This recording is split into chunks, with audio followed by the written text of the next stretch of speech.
Whipping up all of your favorite recipes. Simply Food. You should know by now that you're in for a treat. Simply Food. There's no other channel where you'd rather be. Simply Food. Seafood, pasta, cakes, and pies. Sing and laugh and even cry. Like and share and hit subscribe. Simply Food by TY.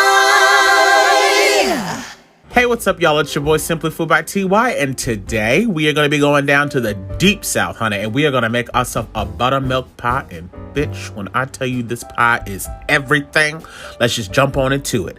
So in a stand mixer or a hand mixer, you want to add in 1 stick of room temperature butter. You're going to add in 1.5 cups of white granulated sugar.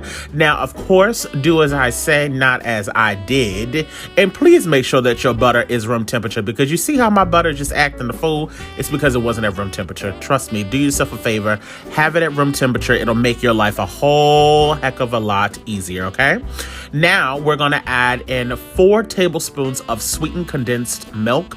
Make sure that you really scrape all of that out and get in all 4 tablespoons. I'm telling you, it adds a little something, something. I don't know what it is about sweetened condensed milk in this pie, but it just makes it everything, okay? So what we're doing right now is we're focusing on creaming and getting this butter nice and infused. Now, once again, because this is a buttermilk pie, we want to infuse some vanilla in it. And you guys know how much I love the Nielsen Maisie vanilla bean paste. Now, one of the best things about this pie is not only is it delicious, it takes little to no effort to make it, and also little to no ingredients. Mostly everything in this recipe, honestly, beyond the buttermilk, you probably already have in your house. And that's one of the reasons why I love this so much, okay? So what we're gonna do is we're gonna add in about, I would say about 1 rounded teaspoon of the vanilla bean paste.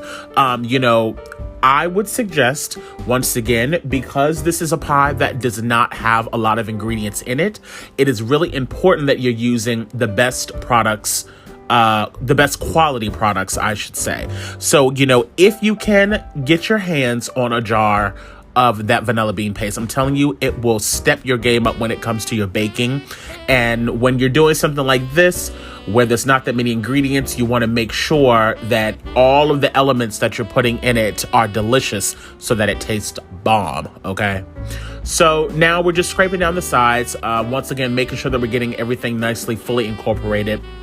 Then what we're going to do next, after we get all that done, is we're going to start to add in the eggs. You're going to add in 3 large eggs. Once again, you're going to have those at room temperature. And honestly, just as a little, a little message for the future, unless you're doing something very, very, very specific that calls for it, 9 times out of 10, anytime you're baking something, most of the ingredients should always be at room temperature. And that is mostly because when it comes to baking, not only is it very mathematical, but it is very important that everything cooks at the same temperature. So you're easily able to do so when the ingredients that you're mixing together are already at the same temperature, if that makes sense. You know what I mean?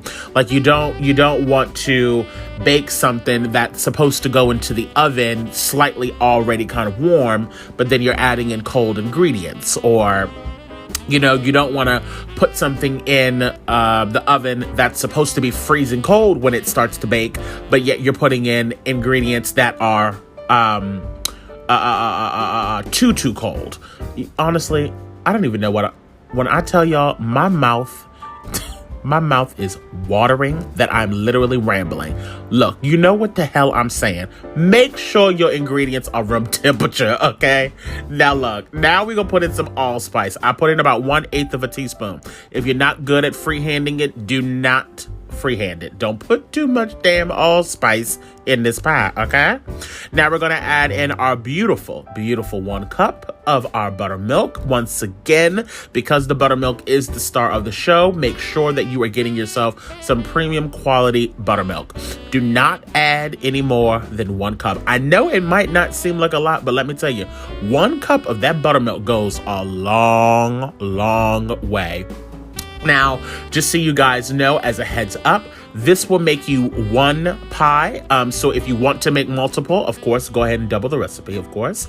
Make sure you're still scraping down the sides. And now as our binder, we're gonna add in 3 rounded tablespoons of flour. That's it, you guys. There's no other ingredients. I mean, it's just that simple. You want to go ahead and have your oven preheated at 350 degrees, okay?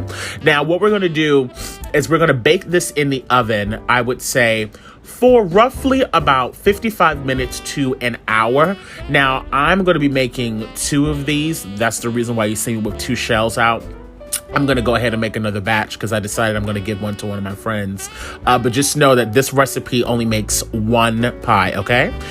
So put this in the oven at 350 degrees for about 55 minutes. If it seems like it's browning too quickly, make sure you put some aluminum foil over the top. Don't press down on it, but just put it over so that it doesn't burn. I put a little cinnamon on mine and then let it sit on the counter once it comes out of the oven with this beauty. Look at it, my God. Let it sit for about 30 to 45 minutes before you slice it. Y'all, I hope you guys enjoyed this recipe. I hope you guys come back and I'll see you guys next time. Bye-bye. Slaying in the kitchen. Simply Food by TY. We hope that you enjoyed it. Simply Food by TY.